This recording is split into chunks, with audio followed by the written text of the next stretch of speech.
விமலும் பாடசாலை முடிவடைந்து வீட்டுக்கு சென்று கொண்டிருந்தனர். மறுபக்கம், ஐயோ கடவுளே, என் பை எங்கே விழுந்தது, ஏதும் புரியவில்லை என புலம்பிக் கொண்டே ஒரு பெரியவர் சென்று கொண்டிருந்தார். சிறு தூரம் வீட்டை நோக்கி சென்று கொண்டிருந்த கமலுக்கும் விமலுக்கும் பாதையருகே ஏதோ ஒன்று கிடப்பது போல் புலப்பட்டது. அதை பார்த்த விமல், அந்த பை மிக தொலைவில் கிடந்ததால் அவர்கள் இருவராலும் அதை கணிக்க முடியவில்லை. அப்போது அது என்னவென்று போய் சென்று பார்க்கலாம் என இருவரும் பேசிக்கொண்டனர். முதலில் விமல் அந்த பையை நோக்கி விரைந்து சென்றான். என் பை இன்னும் புலப்படவில்லையே என புலம்பிக் கொண்டே பெரியவர் முன்னேறி சென்றார். விரைந்து சென்ற விமல் பையை எடுத்து கமலின் கையில் கொடுத்தான். கமல், அந்த பையனை துற, உள்ளே என்ன இருக்குது என்பதனை நாம் பார்க்கலாம் என விமல் கமலிடம் கூறினான்.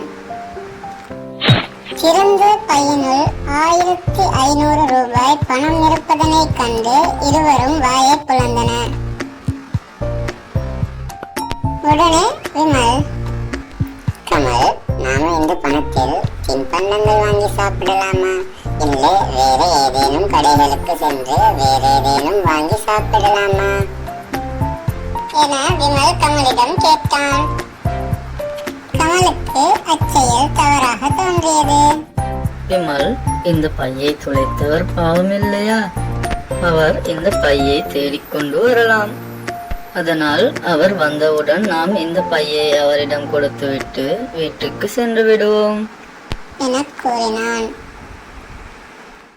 அவ்வேளை அந்த பையை துளைத்த பெரியவரும் அங்கும் இங்கும் அலைந்து கடைசியில் இவர்களை வந்தடைந்தார்.